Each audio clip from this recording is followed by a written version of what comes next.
So, assuming that your mirror needs to be replaced for whatever reason, go ahead and take a T20 Torx bit and unscrew it from its mounting plate. Once the screw is out, go ahead and slide it up just like this.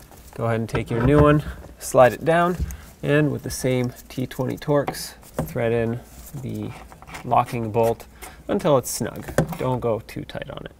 Just like that is good.